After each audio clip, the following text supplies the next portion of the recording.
Hello, it's Craig again. I'm back with the Oscar Mayer Wienermobile, and I thought I would take some time to show you how I remove this mat here with the patch tool. And then we have to fill it in with the clone stamp tool right here. So the patch tool you can find in this area under the spot healing brush, which is the default.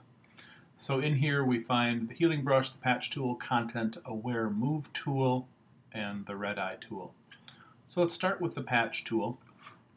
I will zoom in here. This is something fairly common in Photoshop users. Toolkit, wanting to remove something from a photo and trying to make it look like it wasn't there. So I'm going to move along here and select, I'm going to stay away from that black tire, move along here, select this with the patch tool. I like to vary my selection.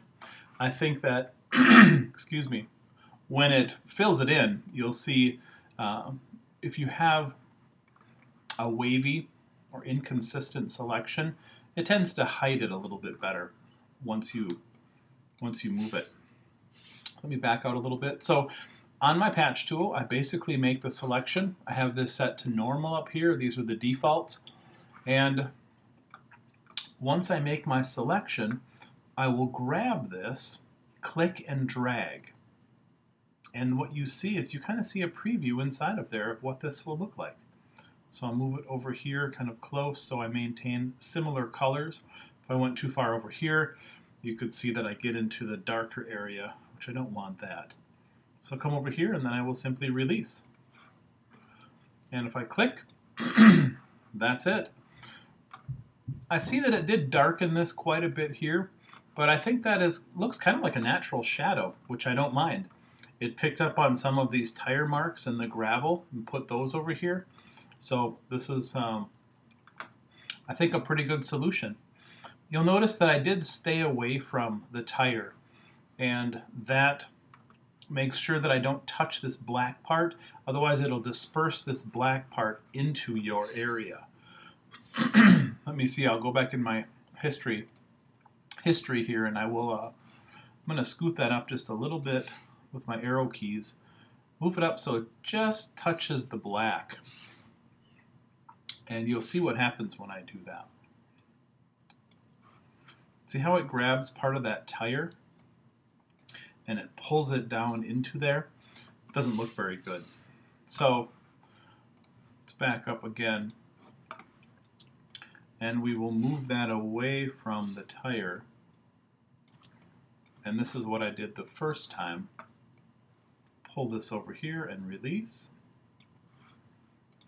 And that actually gives it a nice shadow, and it still keeps a little bit of the highlight here, I noticed, outside of the tire where the tire must have made a little bit of an indent. So that is the patch tool. Now if you were in need of some touch-up work in here, I do like to use the clone stamp tool. And the clone stamp tool allows you to, let me just back up here, move this up just a little bit and see if I can get some of that black back there, like an error.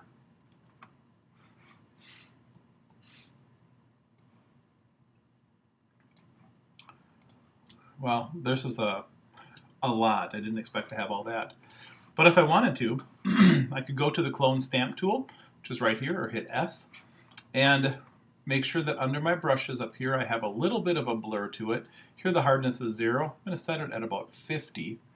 And with my brackets, left and right, I can increase or decrease the size. So what I'm going to do is I'm going to hold down my Option key and click to set what I want to clone from this point to my new point. So I'll click here once with my Option key held down. And then you see as I go over here, it gives me a preview of what that will look like. And I can click and pull that in. Or I can grab a larger section and I can drag and it will pull it across the whole piece. And I'll have to start over here pull it across, pull it across, and you see it slowly cloning from the right here to the left. As I zoom out, you see that it starts to look pretty natural in there. Now, I don't usually use the clone stamp tool in such a large area, but I wanted to show you if you needed to touch up a little bit around the tire, you can do it with a clone stamp tool. Typically, I would just do a small area in here, and the rest of it will be taken care of because I kept my initial selection on that patch tool away from the high contrast areas. So, there you have it. I hope you found that helpful. Thank you.